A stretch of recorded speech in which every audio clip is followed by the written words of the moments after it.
ये समस्या कुरान है, ये समस्या हदीस है, ये समस्या मोहम्मद है, ये वैचारिक समस्या है। जब तक इसको विचारधारा से चुनौती नहीं दी जाएगी, इसमें बदलाव नहीं आने वाला है। 1500 वर्ष पहले मक्का के पुजारी परिवार में एक लड़के का जन्म हुआ। इसके पिता की मृत्यु हो गई थी।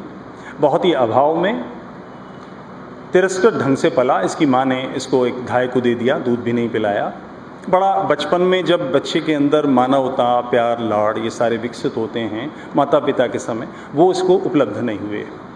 यही बच्चा बड़ा होकर मोहम्मद बना और इसने घोषणा की कि यहाँ जो मूर्ति पूजा हो रही है ये उपयुक्त नहीं है। इसके विरोध में उसने अल्लाह, एक वहाँ का देवता था, उसको क्रिएट किया और उसके ख़िलाफ़ दर्शन 5 उसकी बातें, तौहीद, नमाज, रोज़ा, ज़कात और हज। तौहीद, अल्लाह एक है, कुरान उसकी किताब है, मोहम्मद उसका पैगंबर है, यही पैगाम था। कई साल वो मक्का में ये सब करता रहा, लोगों पर इसका असर नहीं पड़ा और मक्का में रहते हुए वो केवल कोई 34-35 लोगों को मुसलमान बना पाया। उसकी बातों के ख़िलाफ़ इतना बवाल हुआ, इतना उपद्रव हुआ, लोग बार बार आकर उसके दादा को और लोगों को बोलते थे कि तुम इसको शांत करो, नहीं तो फिर हमें एक्शन लेना पड़ेगा। अंत में उसे वहाँ से भागकर मदीना जाना पड़ा और वहाँ राजनीतिक परिस्थिति ऐसी थी कि इसके हाथ सत्ता लग गई और वहाँ से उसने अपने दर्शन को लगातार फैलाया। अब अल्लाह एक है, 2 है, 5 है, 7 है, उसकी पूँछ है, हाथी, वो हाथी जैसा है, आदमी जैसा है, राक्षस जैसा है, कैसे तय होगा? अमूर्त है, हम देख नहीं सकते उसको। तो ये बात करने वाले व्यक्ति का जीवन ये तय करेगा कि ये सही है कि नहीं। और जीवन के विकास की केवल एक शर्त होती है कि हम सब बराबर हैं, स्त्री पुरुषों के अधिकार समान हैं।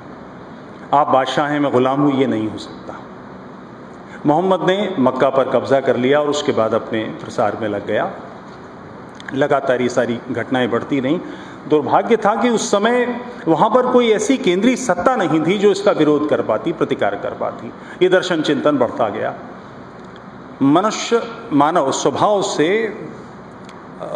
उत्पाती है। आप छोटे बच्चों को स्कूल जाते देखिए, जो तगड़ा बच्चा है वो छोटे बच्चे के बाल खींचेगा, पेन मारेगा, कुत्ता बैठा होगा उसकी पूंछ खींचेगा, चप्पल पटकेगा, कुछ ना कुछ ये उसके स्वभाव का। माँ बाप, परिवार, शिक्षक, समाज ये लगातार क्रिया करके, एक्शन करके तय करते हैं और उसको सिखाते हैं कि ये सब नहीं चल सकता, हम सबको एक समान ढंग से जीना होगा, अन्यथा समाज संभव नहीं है, राष्ट्र नष्ट हो जाएगा, देश नष्ट हो जाएगा, समाज नष्ट हो जाएगा। उसने ऐसी सारी कमियां, हर व्यक्ति चाहता है, सबके अंदर होता है कि दूसरे पर चढ़ बैठें, ताकत स्थापित कर दें, किसी दूसरे की बीवी सुंदर उसे भगा लें, ये सबके अंदर कहीं ना कहीं ऐसी बातें होती हैं। उसने इन सब चीज़ों को लीगलाइज कर दिया। दुनिया के 2 पक्ष माने, एक दारुल इस्लाम, एक दारुल हरब। दारुल इस्लाम वो सारा क्षेत्र जहाँ पर ये हम रोज़ा, नमाज, तौहीद, हज, ज़कात ये चलता है, और वो दूसरा क्षेत्र जहाँ पर ये इसकी सत्ता स्थापित नहीं है। ध्यान रखिएगा, दारुल इस्लाम का मतलब इस्लाम की ताकत है, बहुसंख्या नहीं है।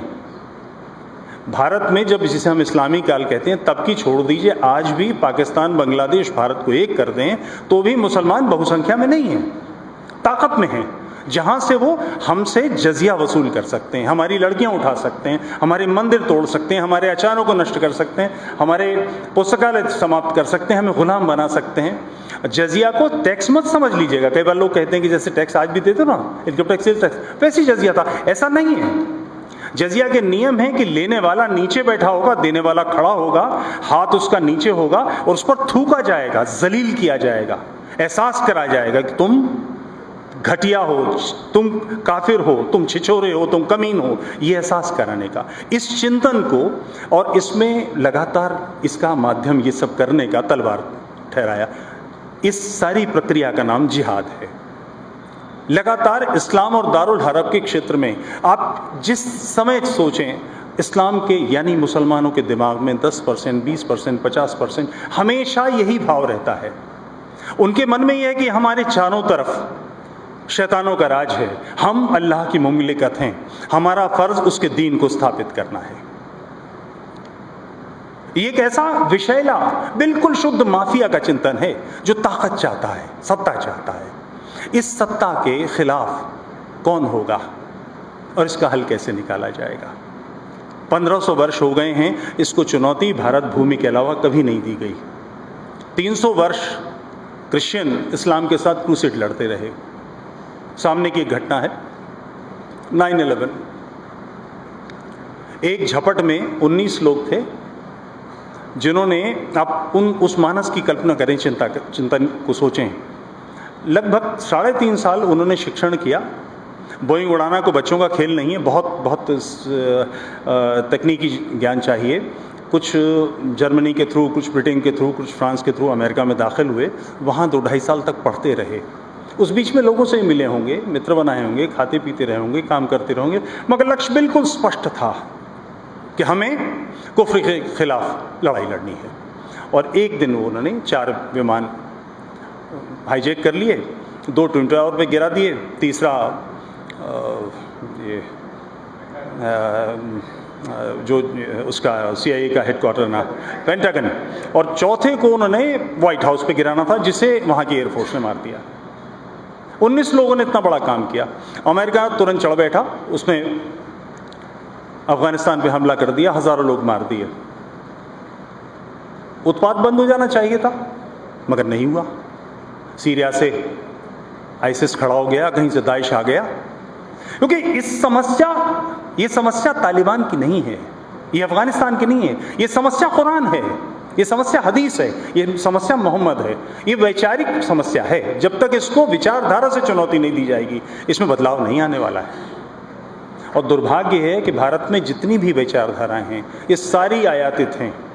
एकमात्र विचारधारा जो इस धरती की, इस ज़मीन की संतान की है, वो हिंदुत्व। उसे सावरकर जी ने दोबारा प्रतिस्थापित किया। उस हिंदुत्व की रक्षा सदैव शस्त्र से होती है, धर्म की रक्षा शस्त्र से होती है। उसके लिए समाज को उन्होंने आग्रह किया। ये दुर्भाग्य है हमारा कि हमारे तब पूरी पीढ़ी जिम्मेदार है।